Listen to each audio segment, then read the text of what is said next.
Hello students, JPIC digital study channel पर आपका स्वागत है। विद्यार्थियों, मैं आशा करता हूं कि आप घर पर पढ़ाई कर रहे होंगे और स्वस्थ होंगे। विद्यार्थियों, जैसा कि आप जानते हैं कि हम लोग जो है विद्युत रसायन में जो है हम लोग पढ़ रहे हैं किसी भी तत्व का इलेक्ट्रोड विभव क्या होता है और मानक इलेक्ट्रोड विभव किस प्रकार से ज्ञात किया जाता है, वो पिछली क्लास में हमने बताया था। तो मानक इलेक्ट्रोड विभव को निकालने के लिए ई नॉट सेल यह क्या है, मानक इलेक्ट्रोड विभव equal to E naught cathode minus E naught anode. इस प्रकार से जो है हम ज्ञात कर सकते हैं। लेकिन जब जो है जो हम विद्युत अपघट्ट यूज करते हैं उसका वह जो है 1 मोल सांद्रता का होगा और पूरे प्रकरण का है वह जो है 298 केल्विन जो है होगा। तब हम जो है इस सूत्र के द्वारा जो है E cell equal to E naught cell equal to E naught cathode minus E naught anode से किसी भी जो है पदार्थ का हम क्या निकाल सकते हैं, मानक इलेक्ट्रोड विभव निकाल सकते हैं। अब यहाँ पर जो है हमने क्या लिया, दो पात्र हैं जिसमें ये हाइड्रोजन SHE जो है, यहाँ पर क्या हुआ कि 2 इलेक्ट्रोड लगा दिए गए। एक जो है जिसका हमको निकालना है उस पदार्थ का, फिर उसके बाद यहाँ पर एक वोल्टमीटर लगा दिया गया और ये जो है हाइड्रोजन SHE से जो है हाइड्रोजन इलेक्ट्रोड से जो है जोड़ दिया गया, जिसमें ये जो इसमें विद्युत अपघट्ट है वो कौन सा है कि 1 मोल HCl है। और मान लीजिए हमको जिंक का निकालना है, क्या निकालना है, जिंक का निकालना है। तो हमको यहाँ पर जिंक सल्फेट का विलयन बनाना है, जिंक सल्फेट ZnSO4 का जो है हमको विद्युत अपघट्ट लेना है। इसकी सांद्रता क्या होगी, 1 मोल सांद्रता की जो है ZnSO4 विलयन में जो है हम इसको डुबा देते हैं। यह जो होगी यह क्या होगी, जिंक। ठीक। अब जब विद्युत धारा हम प्रवाहित करते हैं, जब विद्युत धारा हम प्रवाहित करेंगे तो जो इलेक्ट्रॉनों का मूवमेंट होगा वो इस तरफ, जो इलेक्ट्रॉन क्या करेगा, ये जिंक क्या करता है, इलेक्ट्रॉन त्यागेगा। जब इलेक्ट्रॉन का मूवमेंट इस तरफ होगा तो यह जो है जहां पर ऑक्सीडेशन की प्रक्रिया होती है वह क्या कहना, वह कहां पर होती है, एनोड पर होती है। कहां पर होती है, एनोड पर होती है। तो ये जो आपका जिंक है ये धीरे धीरे जो है क्षय होने लगेगा। ये जिंक का जो भार होता है वह क्या होता है, द्रव्यमान इसका कम होने लगेगा। और यहाँ पर जो है जो हाइड्रोजन इलेक्ट्रोड है यहाँ से कुछ बुलबुले निकलना शुरू हो जाएंगे। क्या निकलना शुरू हो जाएंगे, बुलबुले निकलना शुरू हो जाएंगे। तो ये दोनों इलेक्ट्रोड और यह इलेक्ट्रोड जो है हाइड्रोजन इलेक्ट्रोड क्या करता है कि यह एनोड और कैथोड का कार्य करता है। जबकि ये जो है यहाँ से इलेक्ट्रॉन इधर मूवमेंट हो रहा है तो यहाँ पे जो है यह कैथोड हो जाएगा।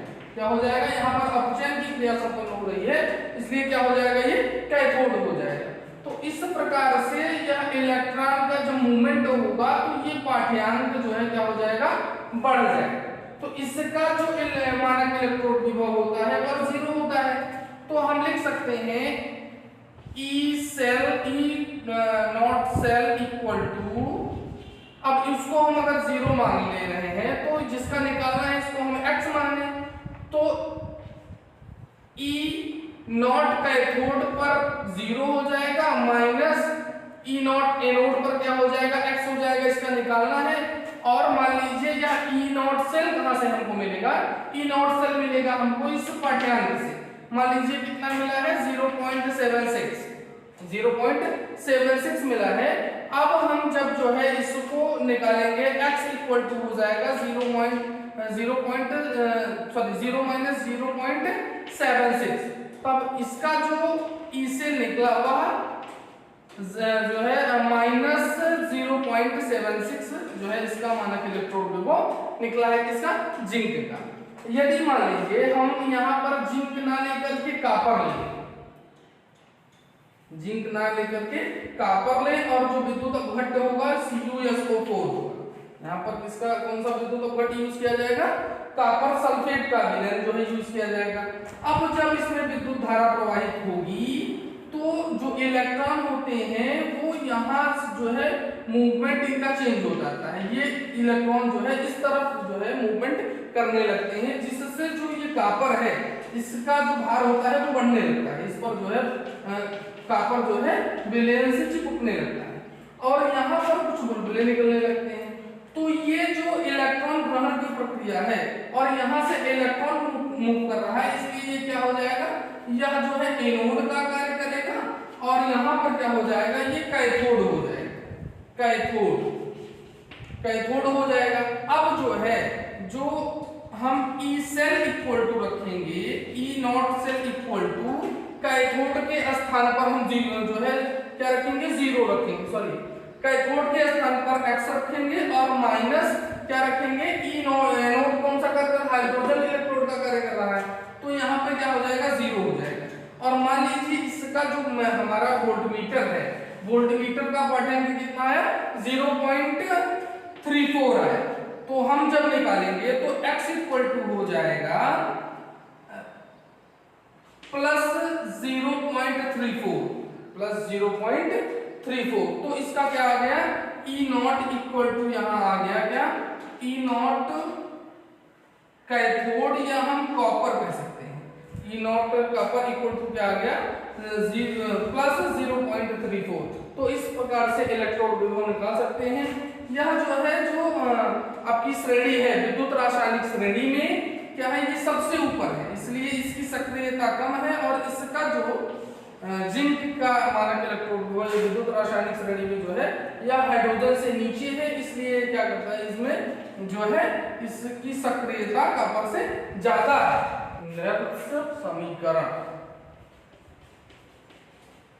समीकरण नेक्स्ट समीकरण द्वारा हम किसी भी पदार्थ का इलेक्ट्रोड विभव या मानक इलेक्ट्रोड विभव, एक होता है सामान्य इलेक्ट्रोड विभव, सामान्य इलेक्ट्रोड विभव, इलेक्ट्रोड विभव और इसको जो है ई से प्रदर्शित करते हैं, और मानक इलेक्ट्रोड विभव, मानक इलेक्ट्रोड विभव को जो है ई नॉट से प्रदर्शित करते हैं।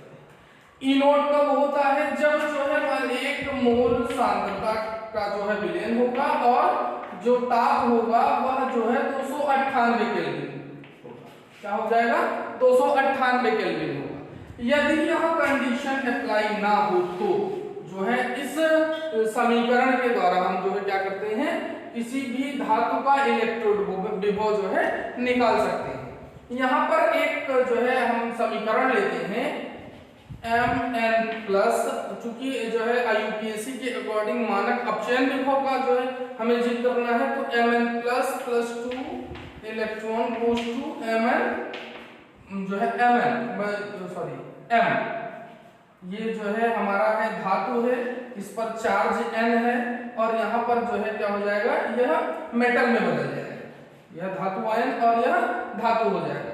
और इस पर जो है हम लोग क्या करें, जब इस नट समीकरण का प्रयोग करते हैं तो इसमें E और E नॉट में क्या संबंध होता है, इसको अगर देखें तो E equal to E naught minus 2.303 RT by NF into log active mass of m upon active mass of m की पावर n प्लस। इसके थ्रू हम जो है क्या करते हैं, इस प्रकार से संबंध स्थापित कर सकते हैं, जहां पर जो r होता है, r है गैस स्थिरांक, गैस स्थिरांक क्या है, गैस स्थिरांक है, t जो है परमताप है, परमताप है, और F जो होता है वह फैराडे नियतांक, फैराडे नियतांक क्या है हमारा, फैराडे नियतांक है। फैराडे नियतांक मतलब इसका जो होता है 1 मोल इलेक्ट्रॉन पर उपस्थित आवेशों की संख्या, उपस्थित आवेशों की संख्या, आवेशों की संख्या क्या कहलाता है, फैराडे कहलाता है। बाद n जो है यहाँ पर जितने इलेक्ट्रॉन, ये हमारा जो इलेक्ट्रॉन है इसको n जो है यह किससे प्रदर्शित करता है, n से प्रदर्शित करता है। और m क्या है, हमारा धातु है, और n प्लस क्या है, धातु आयन है। यहाँ पर जो r का मान है 8.314 मोल केल्विन, जूल प्रति मोल केल्विन। परमताप क्या हो जाएगा, 298 केल्विन। और जो फैराडे नियतांक होगा उसका मान होगा 96,500 कूलाम, 96,500 कूलाम हो जाएगा। तो यहाँ पर अगर इसका मान हम रख दें, तो ये जो है हमारा हो गया, इस प्रकार से हम इसमें भी मान रख के निकाल सकते हैं, लेकिन कैलकुलेशन क्या हो जाएगा, बहुत डिफिकल्ट हो जाएगा। तो E equal to E0 minus 2.303 into 8.314 into 298 upon n into 96,500 into log m upon m, जो है m के स्थान पर हम एक्टिव मास ऑफ m के इक्वल टू हम क्या कर ले, 1 मान लेते हैं। तो यहाँ हम 1/, धातु ion active mass of Mn plus Mn की घात जो है m की पावर n प्लस। तो इस प्रकार से जो है, इस प्रकार से अगर हम E इक्वल टू E0 जो है E0 माइनस, तो इनका ये इतने भाग का जो कैलकुलेशन होगा वह कितना होगा, 0.591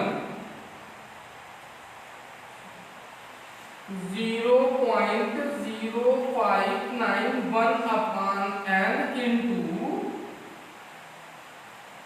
इंटू लॉग 1 अपान m की पावर n प्लस। यह जो है हमारा क्या निकल जाएगा, एक फार्मूला निकल जाएगा जिसके थ्रू जो है हम इलेक्ट्रॉन विभव की गणना कर सकते हैं। नेक्स्ट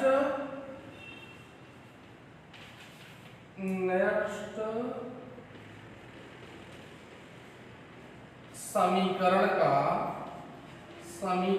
का अनुप्रयोग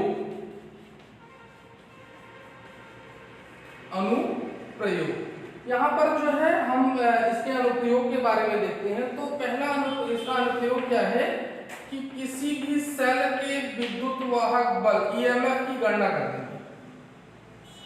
सेल के EMF, इलेक्ट्रोमोटिव फोर्स की गणना करने में अब हमको जो है एक, हम इसमें क्या लेते हैं, एक सेल लेते हैं जिसमें अभिक्रिया जो है, माना एक सेल में निम्न अभिक्रिया संपन्न हो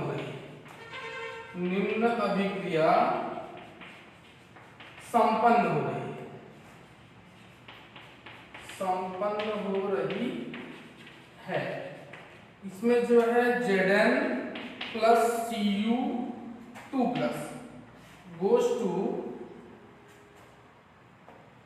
Zn2 प्लस Cu। यहाँ पर क्या हो रहा है कि यह ऑक्सीकरण हो रहा है कॉपर का, और अब जो है इसका जिंक का ऑक्सीकरण हो रहा है और कॉपर का अपचयन हो रहा है। तो यह क्या होगा, यह एनोड पर होगा और यह क्या होगा, कैथोड पर होगा। तो अब जो है इसमें जो हमें अर्ध अभिक्रियाएं मिलती हैं वह Zn2 प्लस और यहाँ पर Cu2 प्लस Cu, इस प्रकार से जो है अभिक्रिया मिलती है। तो हमको प्रत्येक जो है तत्व के लिए निकालना है। तो सबसे पहले हम किसका निकालें, कॉपर का निकालें। सबसे पहले हम कॉपर का निकालेंगे। Zn plus Cu2 plus goes to Zn2 plus Cu, और हम हमें अभिक्रिया जो मिल रही है वह Zn2 प्लस और Cu2 प्लस Cu। अब यहाँ पर हमको Cu2 plus Cu equal to E not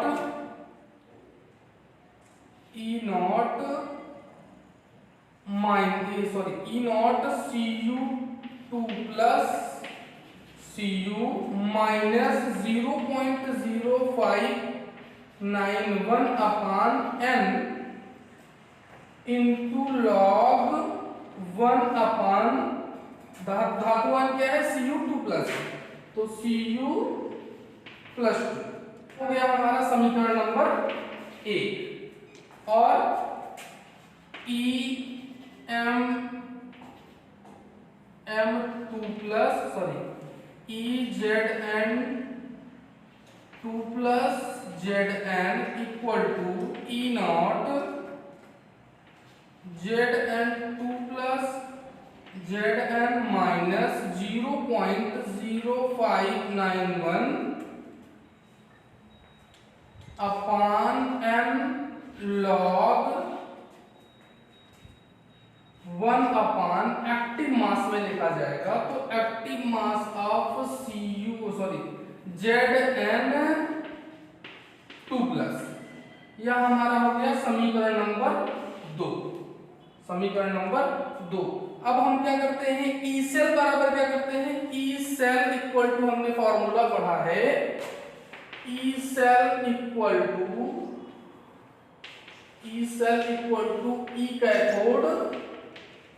E cathode minus ई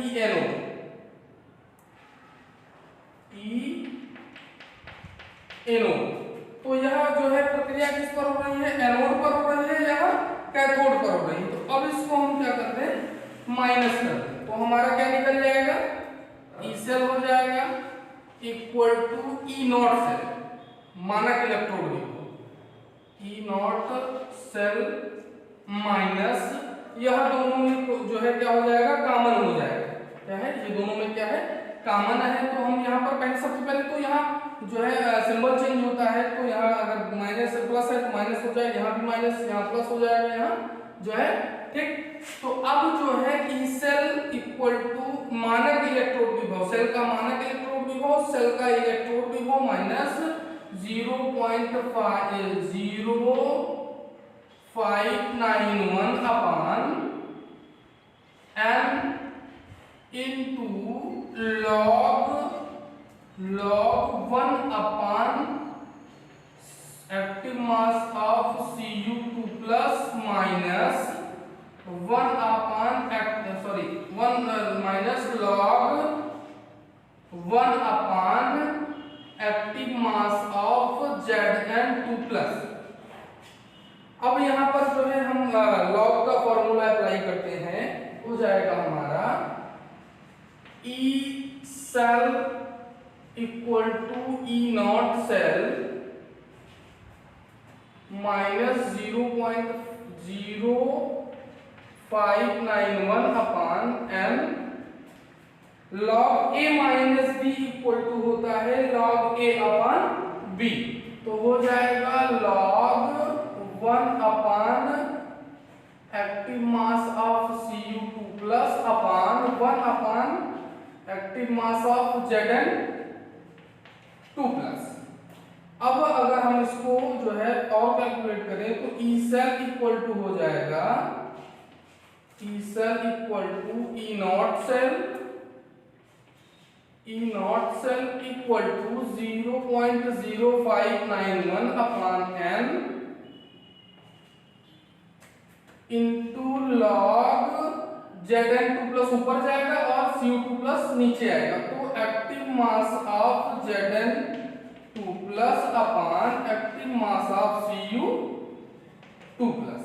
इस प्रकार से जो है हम किसी भी